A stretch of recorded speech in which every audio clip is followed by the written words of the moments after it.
friends, welcome to Madras Samayal. இன்னைக்கு நம்ம Madras Samayalல சூப்பரான ஒரு ஈவினிங் ஸ்நாக் கச்சோரி எப்படி பண்றதுன்னு பார்க்கலாம். இது பண்றதுக்கு ஃபர்ஸ்ட் வெளிய இருக்கக்கூடிய அந்த மாவு தயார் பண்ணிடலாம். அதுக்கு ஒரு மிக்சிங் பவுல்ல 1.5 கப் மைதா மாவு சேர்த்துக்கோங்க. கூடவே 1/2 டீஸ்பூனை விட கொஞ்சம் குறைவா உப்பு, 2 டேபிள் ஸ்பூன் எண்ணெய். அப்படி இல்லனா நம்ம நெய்யை உருக்கியும் சேர்த்துக்கலாம். அது இன்னும் ரொம்ப நல்லா இருக்கும். எல்லாத்தையும் சேர்த்துட்டு ஃபர்ஸ்ட் இதை நம்ம நல்லா கலந்து விடணும். நல்லா கலந்தாச்சு. இந்த மாதிரி பிடிக்கும்போது அழகாக பிடிக்க வருது. இப்போ இதில் கொஞ்சம் கொஞ்சமாக தண்ணி சேர்த்து நம்ம சப்பாத்திக்கெல்லாம் மாவு பிசைவோம்ல, அந்த மாதிரி கலந்து வச்சிடணும். ரொம்ப சாஃப்ட் ஆகிடக்கூடாது, அது என்ன ரொம்ப ஸ்டிஃபாகவும் இருக்கக்கூடாது. நல்லா கலந்தாச்சு. இப்போ இது மேலே லைட்டாக எண்ணெய் தடவிட்டு மூடி போட்டு வச்சிடலாம். ஒரு 20 நிமிஷம் போல் இருக்கட்டும். மாவு ஊறிட்டுருக்கிற நேரத்தில் நம்ம உள்ளே வைக்கக்கூடிய ஸ்டஃபிங் தயார் பண்ணிடலாம். இதுக்கு நம்ம ஒரு மசாலா ஃப்ரெஷ்ஷாக இடிக்கணும். அதுக்கு ஒரு மிக்ஸி ஜார், அப்படி இல்லைனா இந்த மாதிரி ஒரு இதில் 1 டீஸ்பூன் மல்லி விதைகள், கூடவே 1/2 டீஸ்பூன் சோம்பு, 1/2 டீஸ்பூன் சீரகம் எல்லாத்தையும் சேர்த்துட்டு ரொம்ப பவுடர் பண்ணிடக்கூடாது.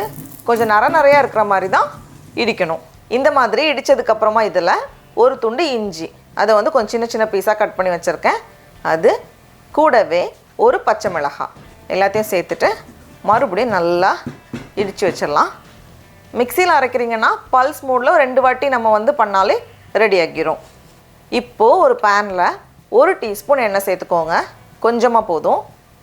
எண்ணெய் சூடானதும் இதில் நம்ம இடித்து வச்சுருக்கோம்ல மசாலா, அது சேர்த்துட்டு லைட்டாக நம்ம 1 நிமிஷம் போல் வதக்கிடலாம். இப்போது இதில் நம்ம மசாலா சேர்க்கணும். ஸ்டவ் சிம்மில் தான் இருக்குது. 2 சிட்டிகை போல் பெருங்காயத்தூள், 2 சிட்டிகை போல் மஞ்சள் தூள், 1/2 டீஸ்பூன் கரம் மசாலா, 1/2 டீஸ்பூன் மல்லித்தூள், கூடவே காரத்துக்கேற்ப மிளகாய்த்தூள். நான் 1/2 டீஸ்பூன் சேர்த்துருக்கேன். எல்லாத்தையும் சேர்த்துட்டு ஒரு வாட்டி கலந்து விட்டுடலாம். கலந்ததுக்கப்புறமா இதில் 2 டேபிள் ஸ்பூன் கடலை மாவு சேர்த்துட்டு கொஞ்சம் கம்மியான சூடில் வச்சுட்டு நம்ம ஒரு 2லேருந்து 3 நிமிஷம் போல் நல்லா ரோஸ்ட் பண்ணணும்.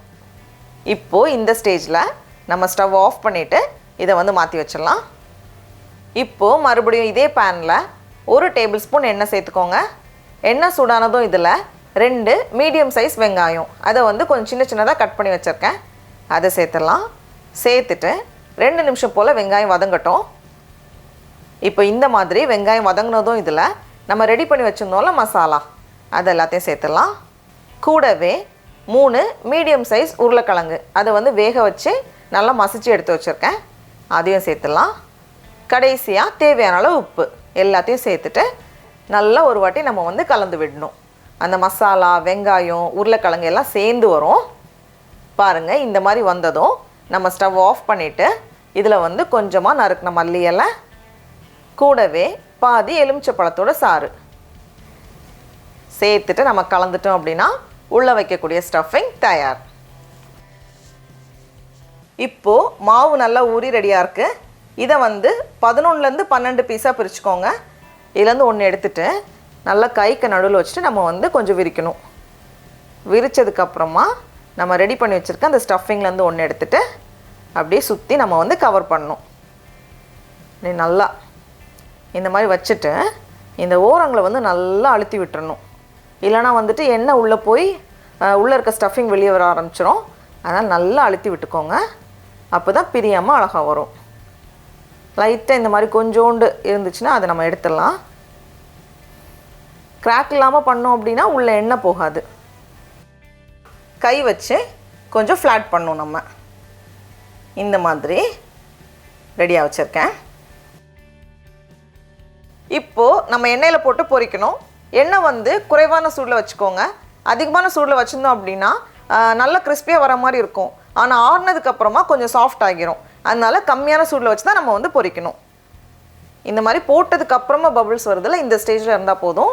கம்மியான சூடில் வச்சுட்டு நம்ம பொரிக்கும் போது தான் ஆறுனதுக்கப்புறமும் நல்லா கிறிஸ்பியாக இருக்கும். இது கொஞ்சம் ரெடியானதுக்கப்புறமா நம்ம திருப்பி போட்டுட்டு 2 பக்கமும் நல்ல ஒரு கோல்டன் கலர் ஆகிறது வரைக்கும் நம்ம பொரிய வச்சு எடுக்கணும். இப்போ பாருங்கள், 2 பக்கமும் நல்ல ஒரு கோல்டன் ப்ரௌன் ஆகியிருக்கு, நல்லா கிறிஸ்பியாக வந்திருக்கு. இதை எடுத்து நம்ம வெளியே வச்சிடலாம். அவ்வளோதான். டடா, நம்மளோட கச்சோரி எல்லாம் ரொம்ப ரொம்ப சூப்பராக அழகாக தயாராகிடுச்சு. பாருங்கள் எவ்வளோ நல்லா இருக்குன்ட்டு. இப்போ நம்ம டேஸ்ட் பண்ணி பார்க்கலாம். ரொம்ப ரொம்ப நல்லாயிருக்கு. நீங்களும் கண்டிப்பாக இந்த ரெசிபியை வீட்டில் செஞ்சு பாருங்கள். உங்களுக்கு இந்த வீடியோ பிடிச்சிருந்துச்சுன்னா மெட்ராஸ் சமையலுக்கு சப்ஸ்கிரைப் பண்ணுங்கள். நாவின் சுவை எறும்புகள் மலரட்டும்.